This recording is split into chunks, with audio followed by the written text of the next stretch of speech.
महाराज जी, आज देश में सबसे बड़ा सनातनी होने का एक आरोप लगा हुआ है कि लोग अपनी लाइन में लगे हैं कि मैं बड़ा सनातनी, तो इसको लेकर आप क्या कैसे देख रहे हैं? ऐसा है कि कौन बड़ा सनातनी कौन छोटा सनातनी, ये प्रश्न नहीं है। प्रश्न ये है कि सच्चा सनातनी कौन है और सनातन का दिखावा करके लोगों को मूर्ख बनाने का काम कौन कर रहा है। और इस बारे में बहुत अच्छी बात है कि पूरे देश में चर्चा भी हो रही है और लोग समझ भी रहे हैं कि कौन लोग सच्चे सनातनी हैं जो सनातन की बात कर रहे हैं और काम कर रहे हैं, और कौन से ऐसे लोग हैं जो सनातन का नाम ले रहे हैं और काम कुछ और ही कर रहे हैं। आपने आरएसएस के एक बड़े प्रचारक पे बड़ा आरोप लगाया है कि उन्होंने बहुत ऐसी बातें कही हैं, तो इसमें कितनी सच्चाई है और इसको आप कैसे देख रहे हैं? ऐसा है कि हमने कोई आरोप किसी पे नहीं लगाया। हमारी और उनकी बातचीत हुई थी, जो उन्होंने कहा था हमने उसको उद्धृत किया, ठीक है। हमने कोई आरोप नहीं लगाया, हमने उद्धृत किया कि उन्होंने बातचीत में हमसे ये बताया। अब उसके बाद उन्होंने ये हमने वक्तव्य सुन लिया, वो कह रहे हैं कि ये झूठ है। तो इसका मतलब ये है कि वो व्यक्ति ऐसे हैं कि अकेले में कुछ कहते हैं और सार्वजनिक रूप से जो अकेले में बात कही गई उसको स्वीकार करने में हिचक महसूस कर रहे हैं। तो जब वो स्वयं सार्वजनिक रूप से जिस बात को कहने में हिचक महसूस कर रहे हैं, अब उस पर क्या आगे बात की जाए।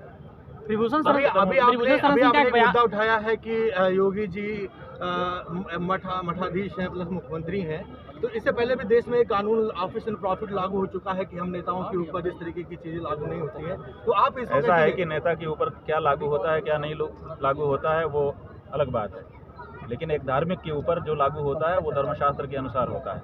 और वो हमने बताया है कि एक व्यक्ति जो अपने आप को विरक्त कहता है कि मैंने गृह त्याग कर दिया, संसार को छोड़, गृह त्याग का मतलब संसार को छोड़ दे, तो जो सांसारिक पद पे नहीं जा सकता है। अगर वो धर्म क्षेत्र में है और उसको धर्म में आत्म कल्याण के साथ साथ लोक कल्याण भी करना है, तो धार्मिक पद उसको स्वीकार करना चाहिए।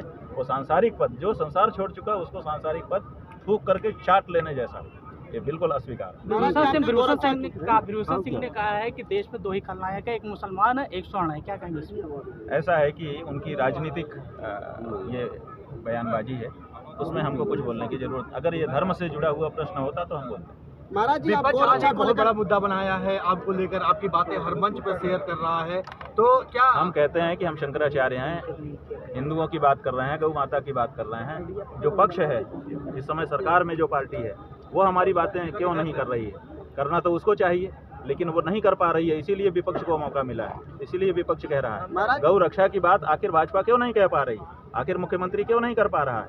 तभी तो दूसरे लोगों को मौका मिला है। तो ये भाजपा का फेल्योर है कि हिंदू धर्म के मुद्दे अब विपक्ष उठाने लगा। आपके अग्रिम जमानत को चुनौती दी गई है, क्या कहेंगे? विपक्ष को मौका मिल रहा है क्या चीज? अग्रिम जमानत को आपको चुनौती दी गई है? चुनौती दी गई है, ये प्रोसीजर है, सबको मौका रहता है। वहाँ पर उन्होंने, जैसे न्यायालय हम लोग गए थे, अब वो लोग गए हैं, तो हमारा मौका था, उनका नहीं है, वो भी जाएंगे, वो भी अपनी बात कहेंगे, लेकिन नियम के अनुसार ही तो निर्णय होगा। वहाँ पर भी तो परीक्षण ही किया जाएगा कि किसके पक्ष में कौन सी बात है।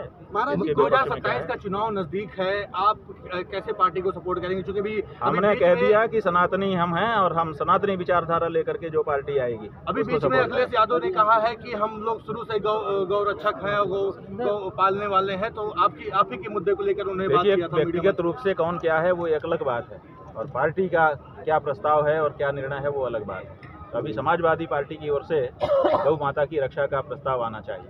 महाराज जी चतुरांगिनी सेना बना रहे हैं, महाराज जी चतुरांगिनी सेना बना रहे हैं, आप सेना है या स्वयं सेवक रहेंगे उसमें? ऐसा है कि चतुरंगिणी है जी, 4 अंग उसके हैं जी, और उन 4 अंगों का प्रयोग सनातन धर्म की रक्षा के लिए किया जाएगा। तो सेना है तो जो सेना या स्वयं सेवक, जो उसमें जरूरत पड़ेगी हम सब कुछ करेंगे, इसलिए न स्वयं सेवक न सेना, बल्कि दोनों का सम्मिलित रूप है।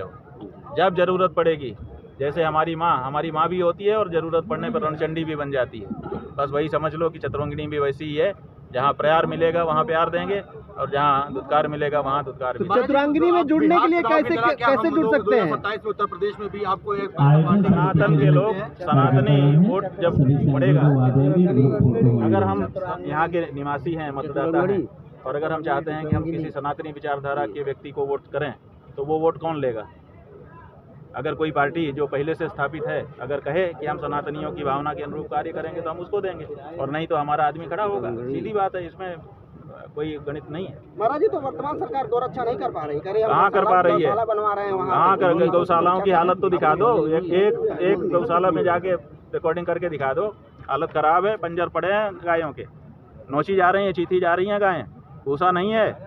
कलेक्टरों को, मुख्यमंत्री को खुद कहना पड़ रहा है कि भूसा गाय वहाँ क्यों नहीं है। मुख्यमंत्री का काम है कि वो कहे, कलेक्टरों को आदेश जारी करे कि भूसा रखवाओ गौशाला में। कितनी हालत ख़राब है ये देखो। आपके घर में कोई मेहमान गया, आप फ़ोन करके कह रहे हो कि आधा पाव गुड़ खरीद लेना, मेहमान आ रहा है पानी पिलाने के लिए। हालत क्या है तुम्हारी, इसी से पता चल रहा है। महाराज जी, चतुरंगिनी सेना में ज्वाइन करने के लिए क्या करना पड़ेगा? चतुरंगिनी सेना में ज्वाइन करने के लिए क्या करना पड़ेगा? अरे आवेदन कैसे आवेदन होगा? हमारा जो हमारी वेबसाइट है, जो हमारा फ़ोन नंबर है, जो व्हाट्सअप नंबर है, उस पर आप संदेश भेजिए कि हम जोड़ना चाहते हैं, तो आपसे संपर्क करेंगे हमारे कार्यालय के लोग, फिर आपसे बातचीत होने लगेगी, जुड़ जाएंगे। यूट्यूब पर कहाँ पर? यूट्यूब पर 1008.guru 1008.guru 1008.guru यूट्यूब पर भी, फेसबुक पर भी, व्हाट्सएप पर भी, इसी पे भेजिए, याद रह जाएगा 1008.1008.guru।